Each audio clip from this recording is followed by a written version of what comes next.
पहाड़ में जीटीए की कुर्सी कौन संभालेगा या बोर्ड होगा भंग।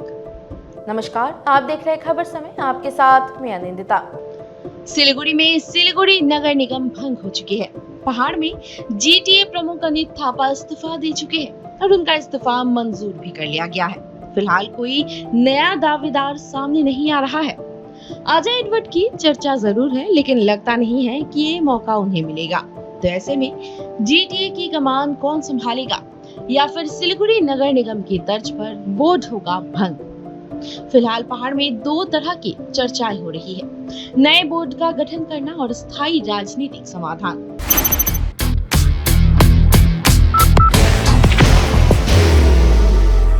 There will only be one insignia.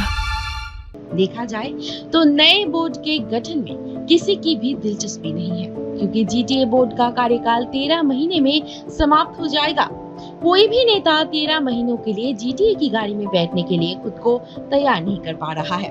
Ajay Edward का एक वीडियो जारी हुआ है जिसमें उन्होंने कहा है कि 13 महीनों के लिए जीटीए की कुर्सी पर बैठने का उनका कोई शौक नहीं है। पहाड़ में राजनीति के दो मुख्य धुरी है, अनित थापा और अजय एडवर्ड।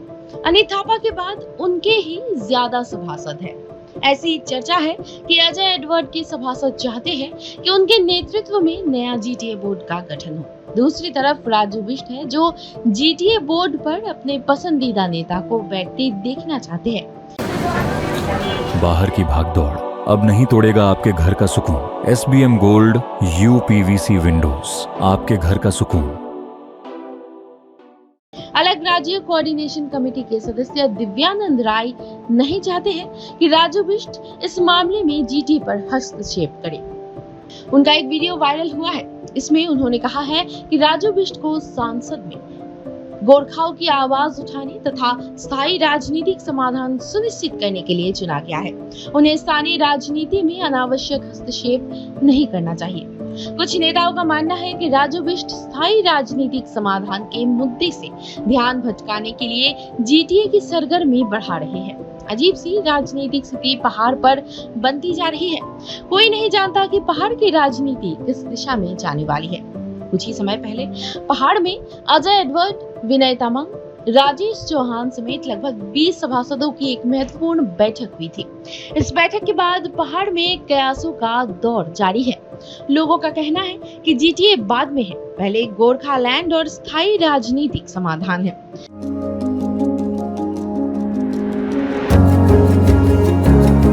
मनोकामना हॉस्पिटल, इस्कॉन मंदिर रोड, सेवक रोड, सिलीगुड़ी। सरकार वचन दे चुकी है। केंद्र और राज्य में बीजेपी की सरकार है। ऐसे में सरकार को स्थायी राजनीतिक समाधान की बात करनी चाहिए। भाजपा नेताओं को संगठनों की ओर से धमकी दी गई है कि अगर स्थायी समाधान के मुद्दे को नहीं उठाया गया तो पहाड़ में आंदोलन जोरदार किया जा सकता है। दिव्यानंद राय जैसे कई अन्य नेता यही चाहते हैं कि पहाड़ पर क्षणिक कुछ नहीं बल्कि एक शाश्वत व्यवस्था होनी चाहिए। गोरखालैंड के मुद्दे पर विभिन्न संगठनों और राजनीतिक दलों के नेता एक राय रखते हैं। भाजपा चाहती है कि जीटीए में भ्रष्टाचार के मुद्दे का जल्द से जल्द निराकरण होनी चाहिए। भाजपा जीटीए में भ्रष्टाचार की जांच और दोषियों के खिलाफ सख्त कानूनी कार्रवाई को लेकर एक फैसला कर सकती है। इस्तीफा देने के बाद मौके की नजाकत को भांपते हुए तथा पहाड़ की जनता का विश्वास हासिल करने के लिए अनित थापा ने गोरखालैंड की राह पकड़ ली है। Elevate your career at IIHM Siliguri, organizers of the International Young Chef Olympiad. Earn a degree with placements in France and Mauritius. Now in Kalimpong. उन्होंने अलग अलग बटे गोरखा भाई बहनों के लिए एकता की आवाज के बहाने दूरगामी राजनीति पर ध्यान केंद्रित करना शुरू कर दिया है। वे कहते हैं कि अगर जाति एक रहेगी तो पार्टी बची रहेगी। सूत्र बताते हैं कि भारतीय जनता पार्टी सर्वप्रथम जीटीए में भ्रष्टाचार की जांच करना चाहती है। बहुत संभव है कि जीटीए बोर्ड को भंग कर दिया जाए और प्रशासक नियुक्त करके पहाड़ की जनता की सेवा किया जाए। आपको बताते चले कि जीटीए में कुल 50 सभासद हैं, 45 सीधे चुने गए हैं और 5 राज्यपाल द्वारा मनोनीत किए गए हैं। सदन में बीजेपीएम के 33 सदस्य हैं। अजय एडवर्ड्स की इंडियन गोरखा जनशक्ति फ्रंट के 6, टीएमसी का 1 और 5 निर्दलीय सभासद हैं। राजनीतिक विश्लेषकों के अनुसार भारतीय जनता पार्टी की सरकार फिलहाल जीटीए बोर्ड भंग करना नहीं चाहेगी और एक प्रशासक के जरिए सिलीगुड़ी की तर्ज पर पहाड़ में भी प्रशासन का संचालन कर सकती है, पर मौजूदा स्थितियों में कोई भी आकलन करना जल्दबाजी होगी। आपको बता दें कि ये खबर हमारे प्रतिनिधि सुरेंद्र श्रीवास्तव द्वारा लिखा गया है। आप हमारी खबरों को YouTube चैनल पर भी देख सकते हैं।